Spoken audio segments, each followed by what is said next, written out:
lives and define your own way. Find the freedom you desire today. Unlock the new world in wisdom and grace. Live in your purpose, finding your place where vision. Today is a painting day. So ayan, napansin ko pareho pala kami ng damit, pula.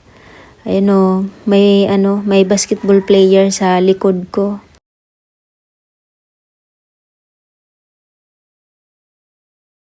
So ayan na guys. Hindi na talaga ako makapagtiis. Ako na talaga yung nagpintura kasi ang tagal ko na tong inutos pero hanggang ngayon hindi pa natapos. Alam nyo guys, grabe yung patience ko talaga. Grabe yung patience ko pero ang hirap din makapagtimpi. Grabe. Pagdating sa trabaho, impatient talaga ako. Kapag kailangan tapusin. Kapag merong kailangan tapusin habang kaya naman tapusin, di ba? Kasi hindi ko kaya yung nakahang-on. Maliban na lang pag walang pera, sige, tigil muna. Pero kapag merong gagawin, meron pang hindi natapos, bakit kailangan ipagpaliban muna? So, iwan ko guys, napaka-impatient ko talaga. Nagagalit agad ako, naiirita ako kapag hindi natapos. Kaya ako, pagdating sa pagsusulat, pagtayo ko yung tapos na. So, tatayo lang ako kapag kailangan ko magpahinga, kailangan kong mag-relax. Yun, tatayo ako. Pero hanggang sinasabi ng utak ko na, sige, upo ka muna, tapusin mo muna. So, ayun talaga yung competition with myself.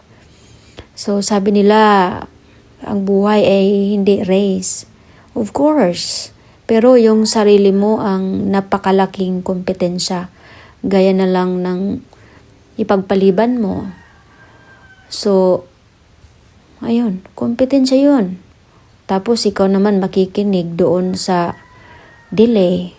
Ayun, malaking kawalan na yun. So, yung tunay na kompetensya sa sarili mo, na kahit pagod ka na, kahit feeling mo drain ka na, pero kailangan mong tumayo, kailangan mong to move forward. So, gaya na lang nito, ang tagal ko nang inutos pero hindi natapos. Kaya ako na talaga yung nag-lead dito na kailangan nang tapusin. Kasi habang nakikita ko na hindi natapos, ay hindi ako nagkakaroon ng peace of mind. Ay, nadi siya color sa iplalo. Pura na siya kape, oh. Hala, muka. Day, muka.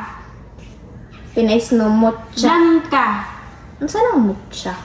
Matcha. Matcha, kuan man na, day. Malunggay. Gani, pero ano saan ang mocha? Magto yung gibasa to siya. Ano saan ang mocha, no? Ay, muka. Okay na sis, no? Oo. Muka. Pinailay pudnog. Ang mocha, gudnog, lasa o kamunggay. Ano ba ang mocha, lay? Matcha man to.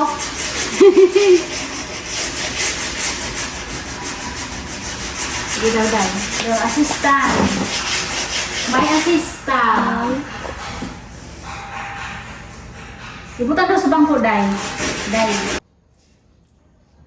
Nakahalo, mali, day. Mo na duha ka color. Ang pure color niya, mo na.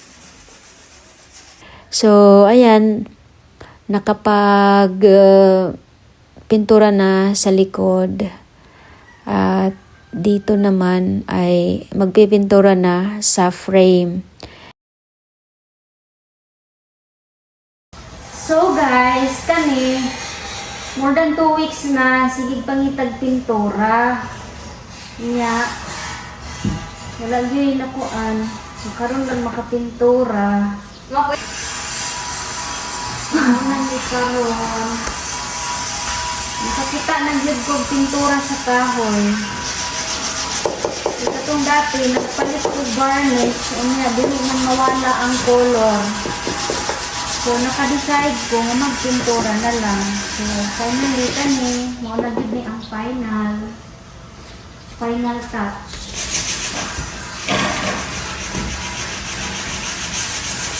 Pero nagkaroon kami ng problem dito kasi itong enamel hindi kumapit sa kahoy.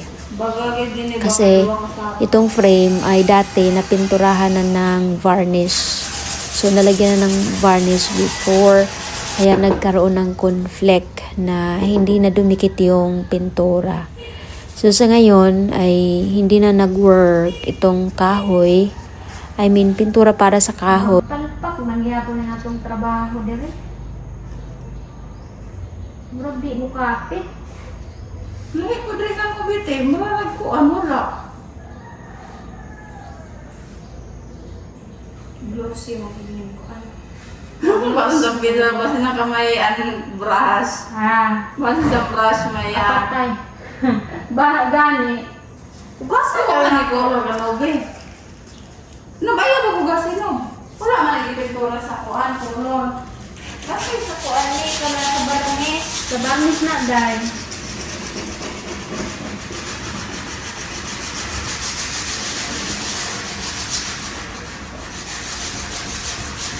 Sige, natin po. Wala naman.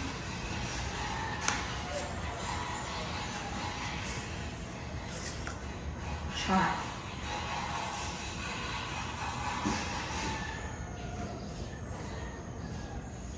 Wala siya.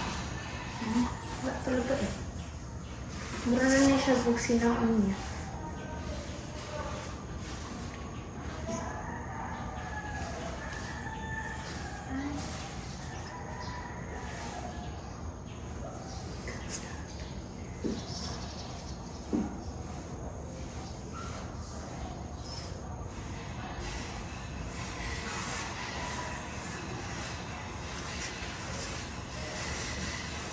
Murag mahurot atong kwarta ani, sigid ko an.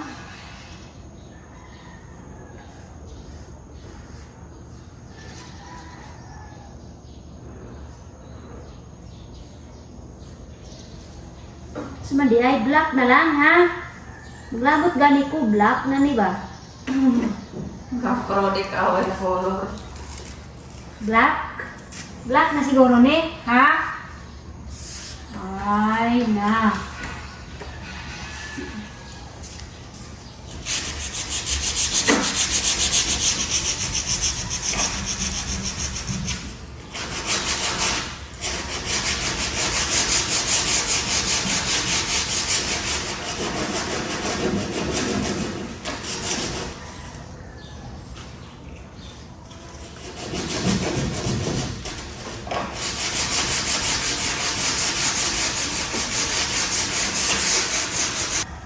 Pero yung pangkahoy, di pwede ng semento. Naunan ni ito na lang gamiton ta. Karoon na dito? Pero ang pisulod na dito, garo? Napay isa.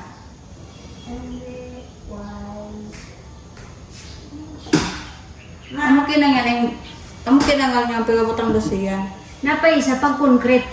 Pang simento man kaya. Oh. Oh, so kung pang simento ka to. Simento man tong na dito. Ngini pang kahoy man eh. Yung mini pangkahoy. Oh, inamin. Wala mo gusto ko ang ko na. Glossy lang ang siya. Kuwara gud to dai katong pintura dito ano.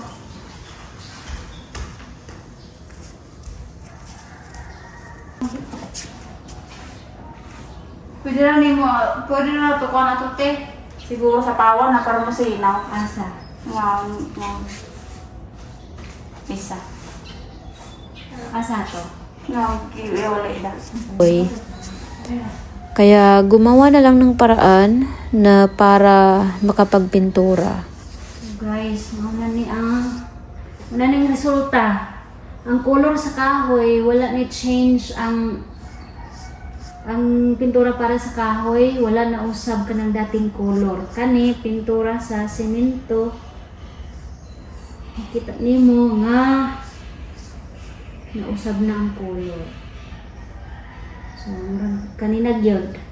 Ang ending, pintura sa simento, ang ipintura sa kahoy. Kasi grabe guys, hindi biro. Magpagawa ng bahay, nakaka-frustrate. So, hindi lang financial yung makaka-stress, finances. Kapag may totoong pangarap, talagang mahirap. Kaya, darating ka sa punto na sasabihin mo, susuko ba or susugal? Pero may choice pa rin tayo pumili kung ano yung gusto natin. Kasi kung ano yung desire natin sa sarili natin, kailangan natin i-work out kasi yun ang gusto natin in the future. Kaya nga lang, sumusuko agad kasi feeling mahirap. Kung ano yung mahirap, ano yung nagpapahirap. Kasi yung nagpapahirap ngayon ay magpapagaan in the future. Kaya mas mabuti na piliin yung mabigat sa ngayon kasi magi-enjoy in the future. 'Di ba? So ayan na, malapit na matapos. Last touch na ito. So ayan, as you can see na change na yung color. So from red naging plain at ngayon ay naging beige na. So, ito na ang ating finished product. Gusto ko itong kulay na to compare sa dati. Kasi naging color coding. Kasi ayan no, 'di ba? Ang ganda sa mata, tingnan, nakakakalm, yung malungkot ka, yung mahina ka, pero kapag tumingin ka diyan sa kulay ay nakapagbibigay ng energy, hindi yung nakakasilaw. So ito na. Ayan, 'di ba? Ang ganda na compare before.